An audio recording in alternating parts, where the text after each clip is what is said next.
Katta to'qnashuv xavfi ortmoqda. Raketa kuchi, frontdagi janglar va evakuatsiyalar bir nuqtada tutashmoqda.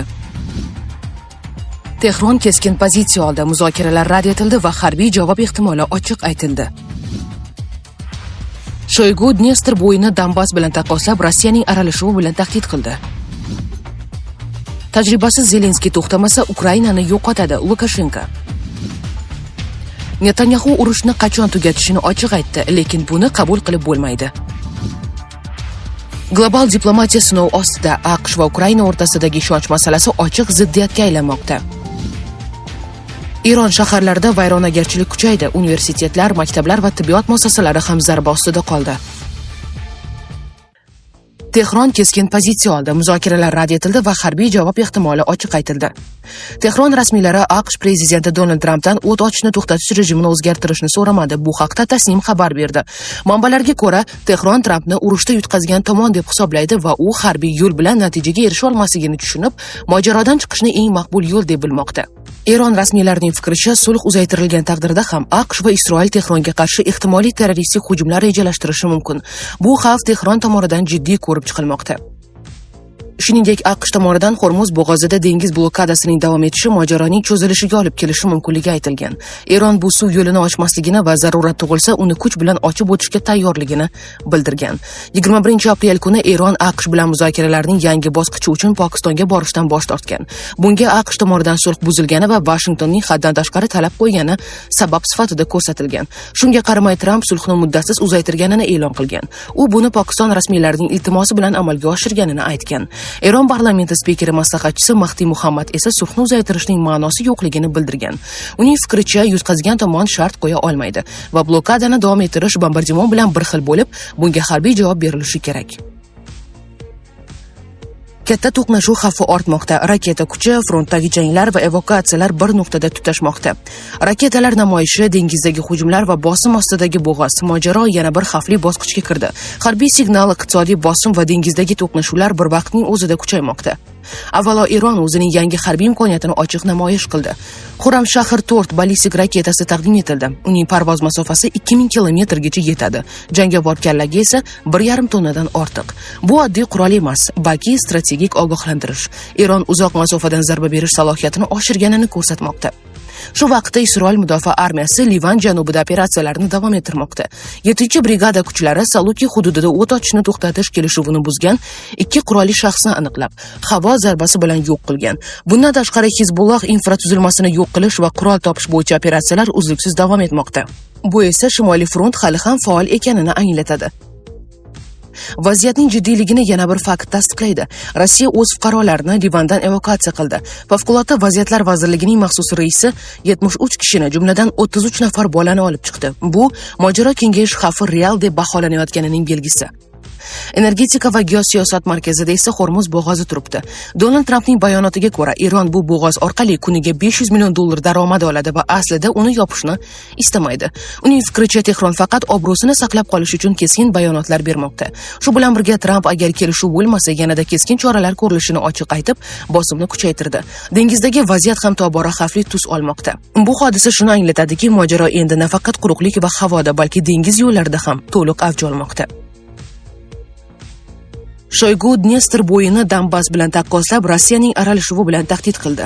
Rossiya Xavfsizlik kengashi kotibi Sergey Shoygu Dnestr bo'yida 220 mingdan ortiq rossiyalik istiqomat qilishini aytdi.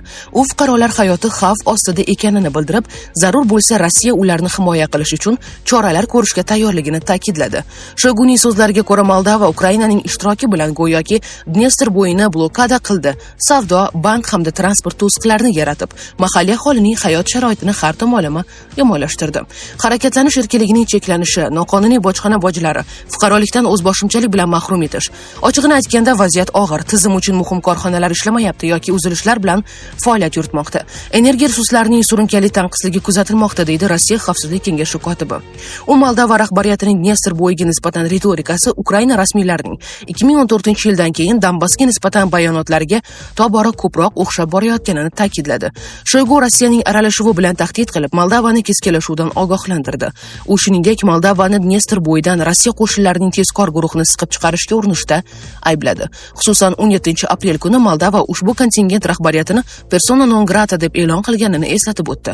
Shogunning fikricha, bu qadam Kishinyovning vaziyatni yanada keskinlashtirish borasidagi qat'iy niyatini tasdiqlaydi.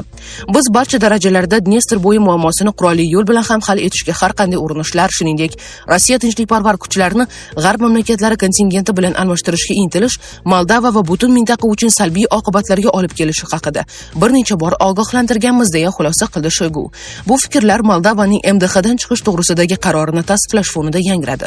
Avvalroq Kreml agar mamlakat Yevropa bilan munosabatlarni o'rnatish uchun Rossiya bilan qarama-qarshilikka borishni davom ettirsa, hech qanday yaxshilik kutmasligini aytgandi.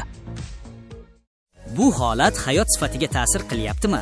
Oilaviy hayotda zaiflik, stress va ishonchsizlik olib kelyaptimi? Vulkan erkak kuchi va ishonchining yangilangan manbai. Prostata bezi adenomasi, surunkali prostatitdan qutulishga yordam beruvchi ishonchli formula. Atigi 5-7 kun ichida natijasini sezasiz. O'zingizni yengil va ishonchli his eting. Vulkan, siz izlagan tabiiy yechim. Tajribasiz Zelenskiy to'xtamasa, Ukrainani yo'qotadi — Lukashenko. Belarus prezidenti Aleksandr Lukashenko ukrainaliklar Vladimir Zelenskiyni o'zlari saylagani va endi bu qaror uchun qimmat to'layotganini aytdi. Bu haqda u RT telekanali jurnalisti Rek Sanchesga bergan intervyusida ma'lum qildi. Lukashenkoning so'zlariga ko'ra, ukrainlar Zelenskiyning tajribasiz ekanini bilgan, ammo baribir uni tanlagan. Shu bilan birga u Ukraina xalqini ayblashga haqqi yo'qligini, biroq bu qaror uchun javobgarlik ham ular zimmasida ekanini ta'kidlagan. Belarus rahbari Zelenskiy tanqid qilish bilan birga ma'lum ma'noda unga hamdard ekanini aytdi. Uning fikricha, Zelenskiy Ukrainani allaqachon shakllangan siyosiy holatda qabul qilib olgan, ammo bu siyosatni o'zgartira olmagan. Lukashenko buni uning tajribasizligi va ayrim jarayonlarni nazorat qila olmagani bilan izohlagan. Lukashenko shuningdek Ukrainada millatchilar ustun kelganini va Zelenskiy bu vaziyatni o'zgartira olmaganini aytdi. Uning so'zlariga ko'ra, agar Zelenskiy to'xtamasa, Ukrainani yo'qotadi. Lukashenkoning fikricha, Kiyev pul va qurol va'dalari ta'sirida g'arb chizgan chizig'idan bormoqda. Netanyahu urushni qachon tugashini ochiq aytdi, lekin buni qabul qilib bo'lmaydi. Isroil bosh vaziri Benyamin Netanyahu Eron bilan bog'liq qarama-qarshilik hali yakunlanmaganini va yaqin kunlarda vaziyatda yangi o'zgarishlar yuz berishi mumkinligini ma'lum qildi. U bu bayonotni Quddus shahrida Argentina prezidenti Javier Milei bilan bo'lib o'tgan uchrashuv va qo'shma matbuot anjumani davomida bildirgan dedi TASS. Netanyahuning so'zlariga ko'ra, Isroil mintaqadagi xavfsizlik tahdidlariga qarshi kurashni davom ettiradi hamda o'z strategik maqsadlariga erishishga qat'iy bel bog'lagan. Biz ko'plab natijalarga erishdik, biroq bu hali yakun emas. Har qanday vaqtda yangi o'zgarishlar yuz berishi mumkin, deydi Isroil bosh vaziri. Shuningdek, u Eron bilan qarama-qarshilikning jiddiy qiyinchiliklar va katta oqibatlar davri deb baholadi. Netanyahu Isroil bu jarayonda AQSh bilan yaqin hamkorlik qilayotganini, ikki davlat o'rtasidagi strategik aloqalar davom etishini ta'kidlagan. Bosh vazir o'z nutqida Argentina prezidenti Javier Mileining Isroilga tashriflarini ham tilga olib, har safar uning safari muhim voqealar arafasida to'g'ri kelayotganini qayd etgan. Ertaga yoki undan keyin nima bo'lishini hech kim aniq bilmaydi, ammo biz o'z maqsadlarimizga erishamiz, deydi Netanyahu. Uning fikricha, Isroilning pozitsiyasi va AQSh bilan hamkorligi mamlakat manfaatlarini himoya qilishda muhim rol o'ynaydi.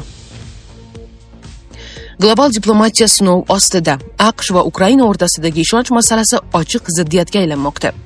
Ukraina prezidenti Vladimir Zelenskiy AQSh vositachilarini Ukrainaga nisbatan hurmatsizlik ko'rsatishda aybladi. U bu haqda Ukraina davlat telekanaliga bergan intervyusida ma'lum qildi. Zelenskiyning aytishicha, AQSh vakillari Rossiyaga borishadi, ammo Ukrainaga kelishmaydi. U bu holatni hurmatsizlik deb atagan. Uning fikricha, muzokaralarda eng muhim narsa joy emas, balki natijadir. Donbass masalasiga to'xtalib, Zelenskiy Ukraina qo'shinlarini Donetsk va Luganskdan olib chiqish talabini qat'iyan rad etgan. U buni strategik mag'lubiyat deb baholagan. Zelenskiy shuningdek, agar Ukraina mudofaa chizig'i zaiflashsa, bu Rossiyaga yana hujum qilish imkonini berishini aytib, xavfsizlik kafolatlari masalasini ham ko'targan. Uning fikricha, urushni eng tez to'xtatish yo'li hozirgi front chizig'ini muzlatish bo'lishi mumkin, ammo bu ham ko'plab xavflarni o'z ichiga oladi. Eron shaharlarida vayronagarchilik kuchaydi. Universitetlar, maktablar, tibbiyot muassasalari ham zarba ostida qoldi. AQSh va Isroil tomonidan amalga oshirilgan havo hujumlari oqibatida Eronda jami 138 mingga yaqin fuqarolik obyektiga zarar yetgan. Bu haqda TASS xabar berdi.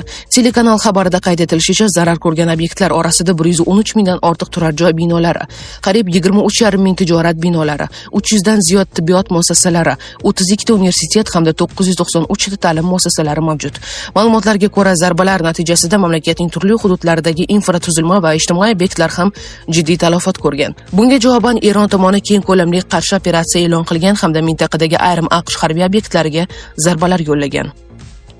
Sizga yetkazmoqchi bo'lganlarimiz mana shulardan iborat edi. Dunyo yangiliklaridan uzoqlashmang. Salomat bo'ling.